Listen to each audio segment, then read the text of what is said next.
So let's talk about why we shouldn't um, go all in super quick with somebody. And so one of the reasons why I make videos now, because writing, I'm actually much better at writing. The stuff I write is like, oh, it's gorgeous, it's concise, it's moving and emotive and all of that. And this is more like I'm chatting with my BFF, like, hey, bestie, and rambly, and I know that. But the reason why I started doing these videos is I noticed, a lot of people in recovery or healing or abuse communities or like trauma recovery, like we read these articles, all of us, and we're like, yeah, okay, in one ear out the other, or in one eyeball out the other. So a lot of what we keep processing is stuff that we know, and so we're not, like, it's not impacting, like we all know, like, literally, relationship 101 is, don't move too fast with a new person. It's a bad sign if things move too quickly. Right? But for like people that are emotionally codependent, who are looking for other people to meet their emotional needs, that seems dumb. It's like, why would I need to go slow? I like this person. I think they're amazing. I want to know more. Like, I want to know every facet of their diamond, This is, why be alone if I don't have to? And, like, I'm definitely that person. And I'm not even that person just about, like, people I want to hang with. I'm that way about, like, a song. Like, I'll get real into a song and I'll listen to that song. I'll, like, extract every sense of nuance and enjoyment and, like, hype and whatever about it, like, my neighbor is like a 90-something-year-old lady, and she's slightly deaf. When she moved in, I was like, oh, this is gonna work. Because I'm not gonna annoy you by playing the same song on repeat 100 times in a row. It's the same way for me with books. I have books that I've read hundreds of times. One, I'm a fast reader.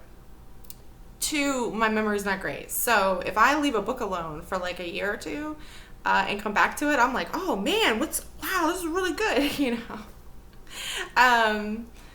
So, I'll definitely, I really like to cherish and savor and,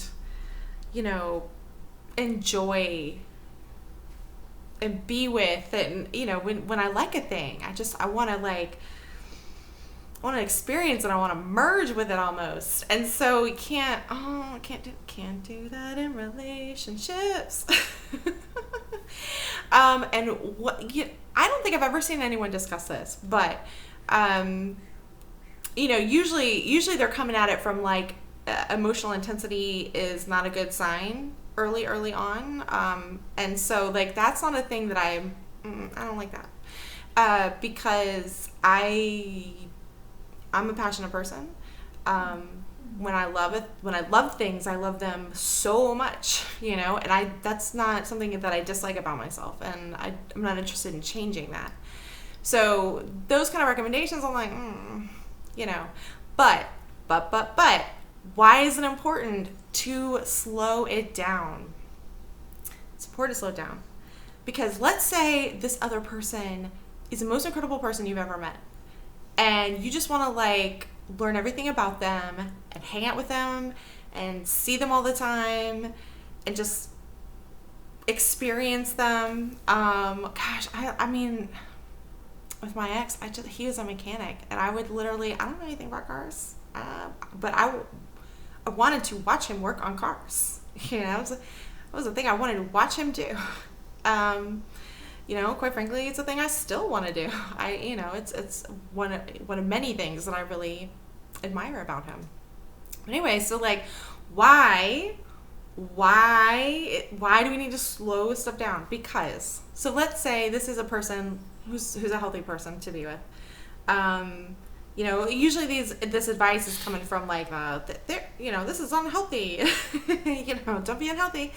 But the thing is, like, let's flip it. Like, if this is a healthy person, it gives us the opportunity to build good habits with a new person. And so instead of, giving ourselves space to like kind of process what's going on and maybe course correct or do something differently, if we're with them all the time, it's like a singularity, a constant existence with them, and you're not, maybe we're so in the experiencing and feeling and we're not thinking, so we're not processing, and so we're not able to course correct maybe if there are bad habits, if you can course correct early on, you don't have to make as drastic changes as if you are further along in your journey and then you gotta like way course correct. So, slowing it down, it gives everybody an opportunity to build good habits. And then also you don't get the emotional investment part is really key. Because I will say, I don't know how to not get emotionally invested. So there is that like, passionate desire within me to explore, all the nuances of a person that I like, instead of maybe like just letting it unfold. But I don't know how to do that without getting emotionally invested. Theoretically, it's probably possible, but I'm not that person, and I got to recognize that about me. Like that's not how I roll, and. So for example, stuff showed up with both my ex and my ex-husband right at the beginning, things that were not in line with my personal values. And I was already emotionally invested in these people. Instead of being able to go, oh, okay, you know what? Now, I want to say I tried about 5 times with my child's father, and then I tried so many with my ex. The estimate that's usually given is like like a person in an abusive relationship will try 7 times to leave before they can actually do it. Y'all, I might be in the 3 digits because it was over a period of 3.5 years of me trying to leave this person over and over and over and over and over again. Maybe not 3 digits, but like we're talking at least, I want to say 50. It was a dumb number where intellectually I know that this person is not a healthy person, has some things that they gotta work on for themselves. We had a horrible dynamic. I didn't like how he treated me, and I would be like, that's okay, that's it, I'm leaving. And then, but the thing is my head and my feeling sense of self weren't aligned, still aren't aligned. My feeling self is absolutely 100% knowing that this is my person. My feeling self constantly feels a pull to be with them, even though my thinking self's like, girl, what is you doing? So, the codependency stuff, it's it never really made sense to me, and it wasn't until I was able to attach the emotional codependency piece to it, because in certain relationships and unhealthy ones, we're looking for other people to meet needs that we're not meeting for ourselves, and in an abuse dynamic, the abusers looking to the other person to meet certain needs of theirs, and the victims looking to the abuser to meet needs for them, and then it's not happening, and the abuser's mostly getting mad, and the victim's mostly confused and frustrated. And it's blah. I feel so I've tried explaining to my son why it's so important that we be able to be alone and enjoy being alone, because he's very much like, no, I don't want to be alone. Like, I want to be with somebody all the time.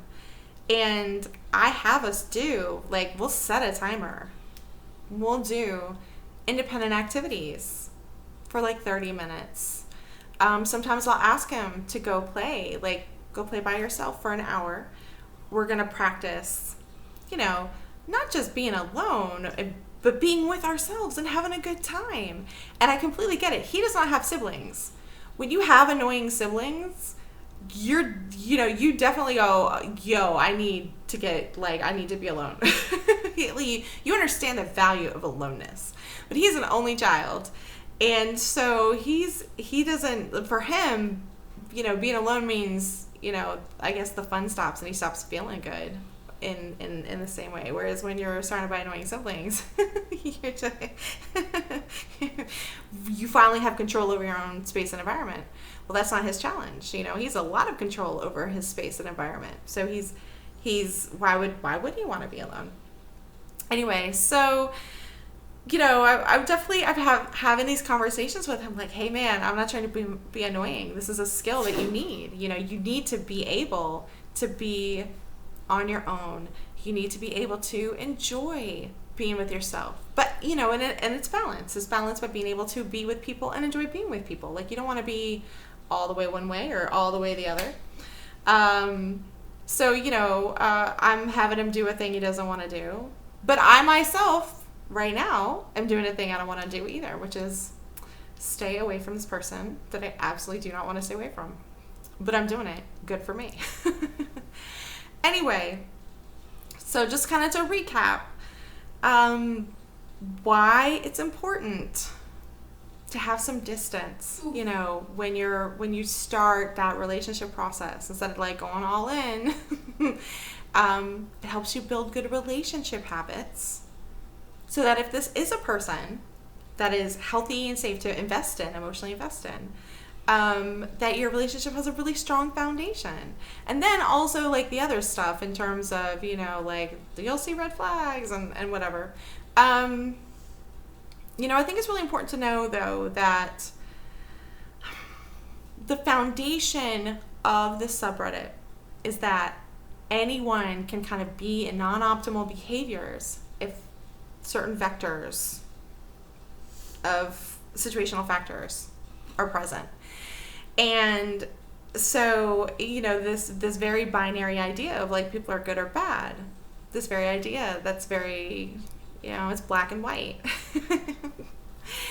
And if we have a better sense that like, hey, certain things, being in certain situations, particularly stressful ones, might have us default back to our original core programming from our childhood, which for my case is my dad's programming of how he would respond. He would pretty much, anger.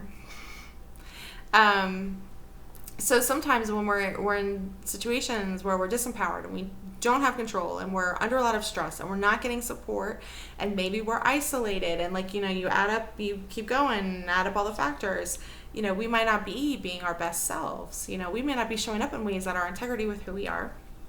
And I think it's important to recognize that. So when we slow it down, we're giving ourselves the opportunity to build those good habits early on when there isn't so much, because like later, like let's say you get married to this person and you have a kid. I mean, there's nothing more stressful, almost nothing. Few things that are more stressful than having a baby and being in that, infant baby first year stage. Like it's so incredibly stressful. And it's like if we're just jumping right in, and accelerating like a relationship timeline, we don't have a good foundation for handling that stuff. That said, me and my child's father, we waited, I want to say like 8 years before we had a kid. And so I thought, we've got a solid foundation. And it turned out for other reasons that he, that relationship was compromised in ways I didn't understand when we got married when I was 23. So, obviously none of this is like an exact science. There's no way to go, okay, I am gonna know exactly who's a good person, who's not a good person to be in a relationship with. And therefore I will be making the right choice. And I will protect myself, It's not necessarily like that. Sometimes it's, we set a situation up for success, or we unintentionally set a situation up for failure. And situational factors, have a lot more impact than we generally give credit to. So, hope this made sense. I'll talk to you next time.